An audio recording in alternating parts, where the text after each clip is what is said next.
Sent out when we had our first communication coordinator. She was part-time, and this was taken off of Facebook early on. She also created a video that went out to the entire community to recruit people to come to the strategic design days and so forth. That, I wanted to send it to you because it was kind of cool for the time frame when it came. It's still cool. Just can't find it. But I figured I'd pick a picture that was sent out during those time frames. So we inspire, engage, and empower all learners to thrive in their lives and communities. This is what we live by here. This is what drives every decision that we make.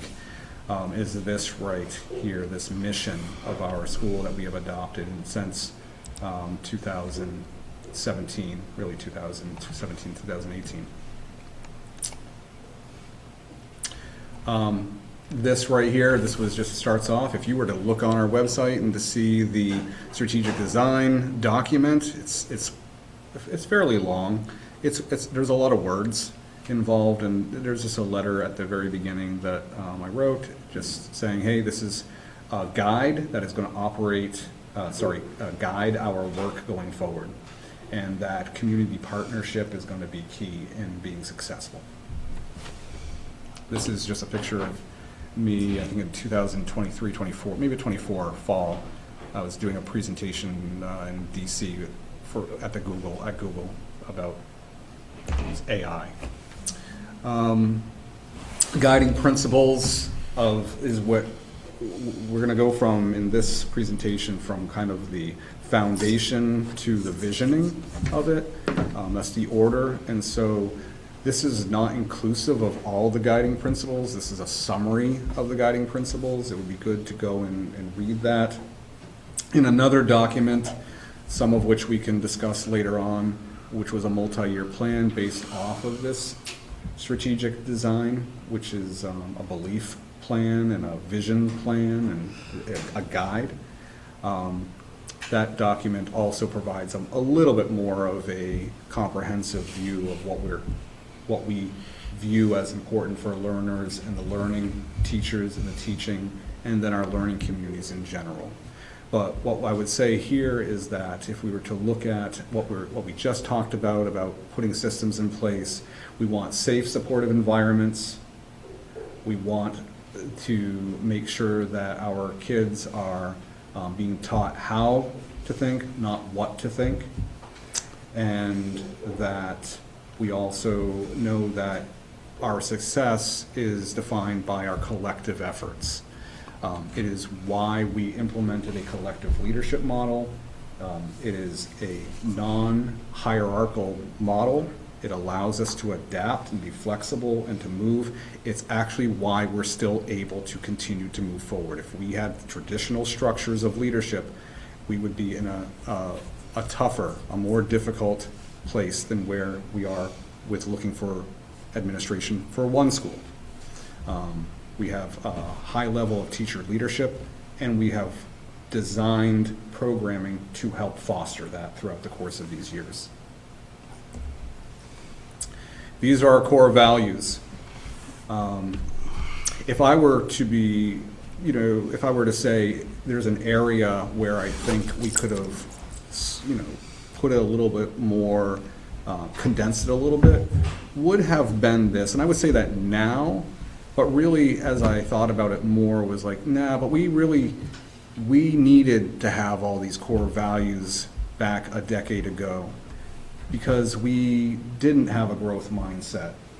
We hadn't really focused on accountability across the system, and that word is very broad in what that means. Teamwork and collaboration wasn't a consistent thread throughout the entire district. Transparency, although I think that the district has been transparent from even when I came here, I was able to find things. Knowing intimately the runnings of this organization, where the money is, what is provided as information out in the community and so forth. I've never been part of a more transparent organization. We've tried to do that. Sometimes it has been challenging because when you're truthful and honest out there, you have to have long conversations. Caring Empathy and compassion is a very key aspect of this. I've talked a few times saying that my core values as an individual is that we are compassionate, that we have unconditional love to everyone that we serve here, whether it be in the community, whether it be in our school, but certainly for our kids.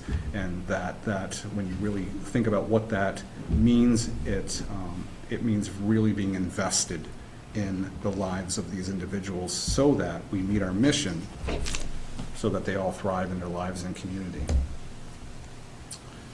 We have a vision for learning. Personalized, we've talked about personalized learning. So much of what we've done in our education committee, we talked about, we gave a little bit of an update, more of a mini course, I guess, on proficiency-based grading and why we use proficiencies, why we use competencies. It's actually the rules now. The state of New Hampshire has made it the rule that you need to have competencies and you need to be using proficiencies. And so we are way ahead of the curve with the Ed 306s, the new ones that are revised, and we've been working at it for a long time, and it takes a long time to get there. Real-world connections, collaborative culture again. You'll see the word collaboration and collectivism quite a bit. Evidence-based progress would fit your grading system. And I remember when that was a challenge to have conversations about that. Vision for curriculum, consistent. It needs to be written in a progression format, again, made for our, so that people can look at it, read it, understand what's expected of that, and to be able to report it out. Part of the curriculum design is you're focusing on the curriculum, the actual content itself, but another layer of that is the complex reasoning. That's why I showed you the Webb's depth of knowledge circle before, just to get the conversation started a little bit as we talk about complex reasoning. That's the key, not content. Complex reasoning and critical thinking and problem solving is what is going to, the more our kids are involved in that, that is what's going to raise your assessment results, but also help them be more successful in their lives as they enter a very uncertain world. Vision for instruction. We want to, as best as we can, have as much flexibility as possible, understanding that we don't seek to we don't seek to individualize. That would be very, very difficult to do, making specific individual learning plans for everyone. We do have individual at the middle school, high school, we do have personal learning plans, but the structure is personalized learning. So you have choice and you have voice, and you're able to find out where you've made your errors. We expect people to make errors and learn from them, and then to go and find out how they can learn the material and improve. Vision for assessment. Again, that goes, a lot of these go together, assessment, curriculum, instruction, all of that is going to overlap. But if you look at that last piece, formative feedback, that not yet, that I would say is the driver of this. So, most of our feedback it's just ongoing feedback. We all learn better when we are provided feedback. I had a good conversation with a former board member, as an example. His name was, John McCarthy, and he would come into my office and said, "I'm just going to give you a little bit of feedback." And I'd say, "Okay, John." I'm like not wanting it at all, right? And he would talk to me about, I really thought you did a good job communicating this, but I really think that, if you look at it, how do you think this person received this information? And he would give me that constructive feedback. And I remember those conversations, and I grow from those conversations, as it's important at all levels of our life to receive feedback and go, so that we can get mastery and be proficient in areas. Structures. This is we've had challenges with this one over the years. Flexible time, space, tools. We do have a lot of our tools that we need. You'll see that within the technology area, the vision for technology. We've done our best with purchasing reasonable amounts of furniture, and when we are able to do that, we're able to make it so that they're more flexible, so that they can move around, so that's not a typical lecture hall. That is not how things work any longer.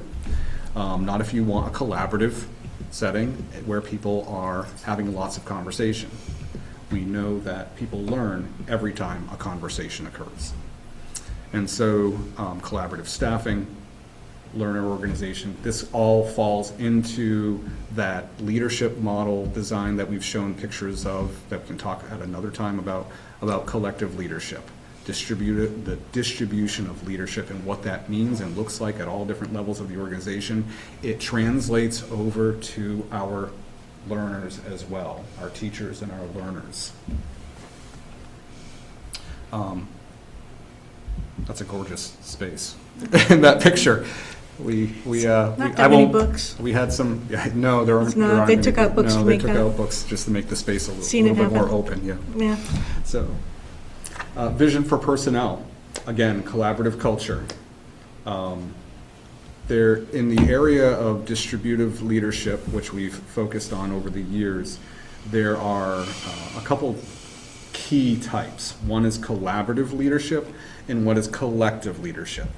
Collective leadership requires collaboration, but is much stronger. So collaborative leadership means you're all leading together. You're all in a group. This right here, what we're doing right now, this is collaborative leadership. Collective leadership is we've had our meetings together and we're going out and we're impacting different parts of the organization, and we're doing it simultaneously, but we are all moving in the same direction because we've had that communication. We have our foundational beliefs, and some people use the word bought in, but I will say that we've generated that, we've co-created that environment and have moved forward together. And when you do that, and you have that type of process, you can create. The word that we do use, I've used it just a minute ago, generative. We want a generative, continuously adapting culture and community in a good way. Leadership, collaborative and supportive. Stakeholders, again, part of the team. Something that we've struggled with, perhaps, if you look at the word all stakeholders articulate and support this strategic direction. We did have a phenomenal representation when we put this together. We had about 80 people from a good representation from all walks of life, from organizations, from businesses, and we came together and we came up with this document, and it has served us, and we have moved forward, and we have won awards, and we have done amazing things, and we have been able to pivot even in the most challenging of times. That said, we have more work to do to get everyone on board, and maybe part of that next step of doing that is saying, let's take the strengths that we have as an organization, and let's look at the future, and let's look at what we need to do for our next 10 years to be sustainable and to continue to grow. This is just a glossary of terms, so if you need to, we use a lot of terminology in the world of education. Some of this is language like vision and mission. You'd see that in any organization. Core values, hopefully you would see that in any organization. But we've talked about complex reasoning, beliefs and guiding principles are key. Habits of mind, that's another aspect that we could go a lot deeper in. Not today, but that's a key attribute of how we've created our curriculum and movement going forward. And then, of course, the learning community, learning coaches, learning centers. I I've had the question, matter of fact, I have a question probably once a month at least.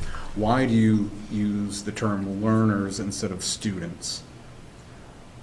We can sit here and you can listen like you are right now, and you're being good students. If you're actively engaging in the process of learning, then you're a learner, all right? Students' job is to learn. We want people to be learners. We want learning to be an active, an action, not a static picture of a person who, you're a student, I'm a student, I go to school, I'm a student, I go, all right, what do I do here?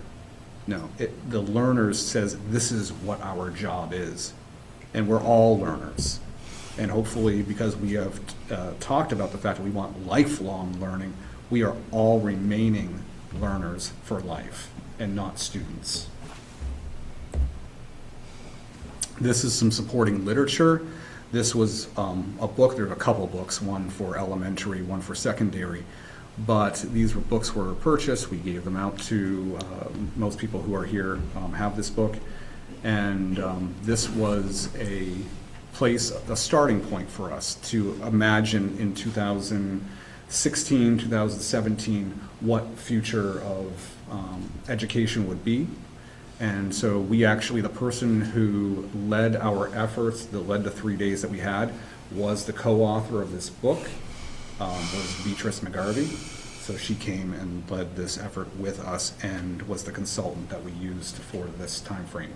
I had to spend some time with her in advance so she could interview me in particular, to decide whether she even wanted to come to our school. And so after having some good dialogue for a while, she said, yep, I think that you guys mean business. And so it's good. And that's a summary of the strategic design process and what's in that document. All right, so one of the reasons that we asked Ruben to present this and remind us of kind of the history of what the direction that we've been in is that it's been 10 years and it's time for us to renew and take a look at the direction we're going in. A lot has happened to carry us through, not just COVID, but COVID was a big one. And we're facing new battles now with funding that are happening all over the country. We're facing battles of enrollment. So it is time for us to see the direction that we want to be going in. And this will take a lot of input from different people. You can see the job that it took 10 years ago, and it is time for us to begin this again. After the graduation season, so basically in a month, I'm going to be coming back to you guys saying, how do we do this? When do we get together? We might want to start with a board workshop day to really flesh out some direction, and then bring that back to the community of getting input that way. We're going to need surveys. There's going to be a lot of pieces to this. Currently, we do not have, 1/3 of our schools is looking for a new leader. And so that definitely plays into this. So as much as I would love to say, let's hire somebody who's completely in line with this, we need to look at the person that we want with this, especially as we're moving, if the board approves moving the administration like we talked about earlier in that presentation, then that's, that plays a role with the Ringe School too. Like, this is all part and parcel. This has served us very well. I can't imagine us throwing it out. It's just what needs to happen 10 years later, post-COVID, in our New Hampshire political climate. What do we need to do to be sustainable moving forward, and not just sustainable, but to grow. We absolutely grew with this. So thank you so much for that.